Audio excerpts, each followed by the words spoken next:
Que pensent les hommes quand ils vous font souffrir? Que pensent les hommes quand ils vous font du mal? Bonjour à toutes, c'est Fabrice Julien, coach et auteur expert en séduction depuis 2010. Dans cette vidéo, j'ai envie de parler de ces hommes qui vous ont fait du mal, qui vous ont fait souffrir, qui vous ont dit des choses qui vous ont fait mal ou qui ont fait des choses qui vous ont fait mal. Et j'aimerais essayer d'expliquer ce qui s'est passé en interne et ce qu'ils ont pu se dire, ce qu'ils ont pu penser à ce moment-là. Important peut-être pour comprendre la psychologie des hommes. Alors de votre côté, ça a pu se résumer en « quel gros salopard ». Peut-être que vous n'avez pas tort, hein, c'est possible. Mais peut-être qu'on peut faire un peu plus fin que ça dans la compréhension. Je vous retrouve juste après l'intro. Mais avant de commencer, je vous offre un guide gratuit sur la séduction ainsi qu'une série de conseils gratuits eux aussi par email. Pour les recevoir, si vous êtes intéressé, c'est très simple. Cliquez sur le premier lien dans la description de la vidéo. Si vous êtes motivé, vous le trouverez. Abonnez-vous et activez la cloche parce que si vous ne le faites pas, YouTube ne vous préviendra pas à la sortie des prochaines vidéos et vous allez rater des pépites. Mettez un like pour me faire savoir que vous pensez que cette vidéo est utile et pour que j'en fasse d'autres comme ça ou sur ce thème-là. Si vous pensez que ce contenu est utile, partagez-le en public ou en privé, je comprendrai. Vous pouvez aussi me laisser un commentaire, je les lis tous et j'y répondrai avec grand plaisir. Nous avons tous les êtres humains ont des névroses, à part les personnes psychopathiques et perverses. Donc, à part les psychopathes et les pervers, nous avons tous des névroses. Alors, si on a des névroses, eh bien, ça veut dire qu'on a des faiblesses, on a des psychiatrices, comme dirait l'autre, on a des failles, on a des fonctionnements qui font que, on peut en arriver à se faire du mal. Et quand on rencontre quelqu'un, on ne sait pas tout de cette personne. Tu rencontres un beau gosse avec sa veste en cuir, sa chemise blanche, tout ça. Vous vous embrassez, vous couchez ensemble. Je veux dire, tu l'as vu 3 fois 1 heure dans ta vie ou 3 fois 4 heures.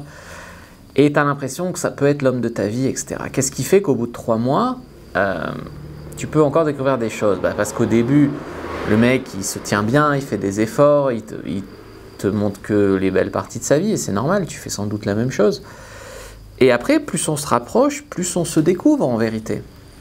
On se découvre dans tous les sens du terme. On se découvre au sens de on s'explore, et puis on se découvre aussi au sens de on laisse tomber certains boucliers, certains masques, certains faux semblants.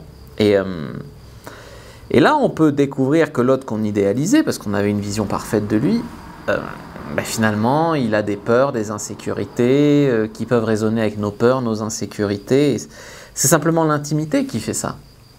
L'intimité comporte ce risque-là.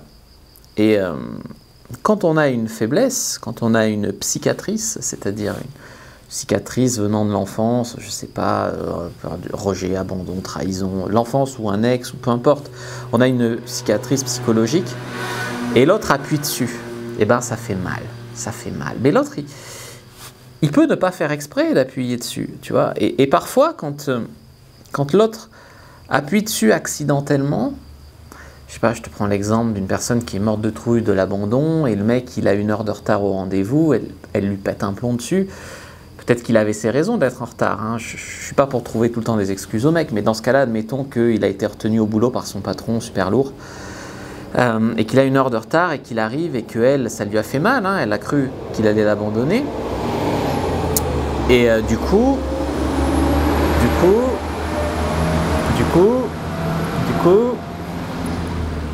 elle a eu envie de riposter. Et du coup, elle a eu envie de riposter. Et alors, il y a les hommes qui vont te faire mal accidentellement, comme je viens de décrire là. Puis il y a des hommes qui vont te faire mal volontairement. C'est pas la même chose, bien évidemment. Mais ce qu'il y a, c'est que souvent, l'action déclenche une réaction. Donc, si le mec, il a vraiment rien fait pour, il est vraiment désolé, il arrive, tu lui en mets plein la gueule parce que tu as mal, parce qu'il a appuyé sur ta blessure, il va se dire, c'est quoi cette folle? Et ça va poser des problèmes. En plus, les femmes, je crois qu'elles compartimentent plus que les hommes ce genre de choses. Elles cachent, si tu veux, plus que les hommes. Les hommes, ils vont cacher d'autres choses. Ils vont cacher leur peur de l'engagement, ils vont cacher leurs sentiments, ils vont cacher des choses.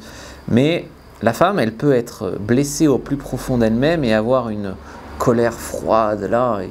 Et et que tu sais même pas ce que tu as fait de mal des fois, et elle intériorise parce que c'est ce que tu as fait il y a 2 semaines et que tu t'es jamais excusé pour, et voilà. Et là, il faudrait communiquer un peu plus, bien sûr, mais ce que je veux dire, c'est que ça pose des problèmes. Alors bien sûr, si l'homme vous a fait du mal de manière volontaire, va savoir ce qui l'a mené à faire ça, hein. Ça peut être qu'il a senti que ça allait pas marcher avec vous, il vous a trompé, quitté, il a provoqué la rupture, je sais pas.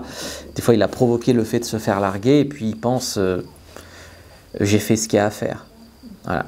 Souvent, moi, pour l'avoir vécu, je veux dire, des fois, tu t'en veux. Des fois, quand tu fais ce genre de choses, je veux dire par là, que tu arrives au bout du chemin avec une fille et que tu l'aimes bien malgré tout. Je veux dire, tu l'aimes bien, mais tu sais que ça va pas le faire sur le long terme, donc tu la quittes. Et tu t'en veux parce qu'elle pleure, parce que tu sens que ça va pas, parce que elle a espéré, et puis en fait non. Enfin, tu t'en veux, quoi, tu t'en veux. Ça, c'est un problème, tu vois. Peut-être que sa mère ou son ex, à ce mec, on pouvait rien lui dire sans passer pour un monstre. Parce qu'il y a des femmes qui fonctionnent comme ça, où si tu dis qu'il y a un truc qui va pas, tout de suite elle pleure, elle te fait des reproches, elle te dit que t'es un monstre, que ci, que ça. Du coup, le mec, il va rien oser dire. Et au bout d'un moment, il va partir et vous n'allez pas comprendre. Et parfois, le mec va se dire, elle l'a bien cherché. Ça peut être, par exemple, si vous avez une réaction disproportionnée, je sais pas, il a 5 minutes de retard, vous faites la gueule pendant 3 heures, vous gâchez la soirée. Là, ce que je veux dire, c'est que le mec, il peut te larguer à la fin, ça peut te faire beaucoup de peine, ça peut lui en faire aussi. Il va dire, mais elle l'a bien cherché, tu vois. Donc, tu as 2 postures, quoi. Tu as la posture, je suis désolé, mais vraiment, il fallait le faire, je suis vraiment désolé. Et puis, tu as la posture, putain, mais elle a bien cherché, elle a bien cherché. Ça, c'est ça. Alors, c'est cette posture, elle l'a bien cherché. Il y a une variante qui est une posture un peu plus... les hommes très blessés, les hommes qui ont beaucoup souffert par le passé avec des femmes, ou, comme j'ai dit, les pervers aussi, les psychopathes, ceux qui n'ont pas d'empathie. Ça peut être qu'ils font exprès de te faire tomber amoureuse pour te faire souffrir. Alors ça c'est assez peut-être fréquent chez les manipulateurs qui vont se nourrir aussi de la souffrance de l'autre, d'accord ? Donc, il faut quand même faire attention à ça. Alors, vous, de votre côté, ce que vous pouvez faire, c'est que vous ne devez absolument pas être compréhensif si un mec vous rabaisse. Comme j'ai dit, si un mec vous frappe, si un mec vous humilie, si un mec vous insulte, voilà. Vous avez le droit de le comprendre. Vous avez le droit de dire, oui, le pauvre, il a eu une enfance difficile, voilà. Vous pouvez comprendre sa situation. Mais ne soyez pas une enfant. Ce que je veux dire, c'est que comprendre ne veut pas dire excuser. Voilà. Vous pouvez comprendre, mais garder une position adulte et finalement rester une adulte et mettre vos distances. Je comprends que tu as été battu quand tu étais jeune. Je suis vraiment désolé pour toi. Cependant, je prends mes distances parce que tu as levé la main sur moi. Voilà, c'est possible. Alors que souvent, dans notre société, on a soit on comprend et on se rapproche de la personne, soit on ne comprend pas et on met ses distances. Mais il y a quand même peut-être d'autres choses qu'on peut faire. Parce que comme vous êtes gentil, compréhensif, puis vous avez envie de trouver un mec, vous allez être souvent dans la compréhension, et la compréhension va venir excuser tout et va vous faire porter le fardeau des autres, la croix des autres. Ce que je veux dire, ce mec à qui tu pardonnes son attitude, par exemple de t'avoir levé la main dessus, en disant le pauvre, il a été battu quand il était jeune, bon, tu ne l'engages pas à aller se faire soigner, puisque tu restes, lui il a sa copine, son couple, et il peut de temps en temps laisser parler son trauma. Ça ne va pas le forcer à aller se faire soigner. Tandis que si tu l'envoies bien chier, tu comprends, mais tu ne tombes pas dans le piège et tu l'envoies chier, toi tu te préserves de bien des ennuis, et lui tu le mets nez à nez avec son problème de vie. Et son problème de vie, il va faire de l'EMDR, il va avoir un thérapeute, il va se soigner, et après il trouvera peut-être quelqu'un.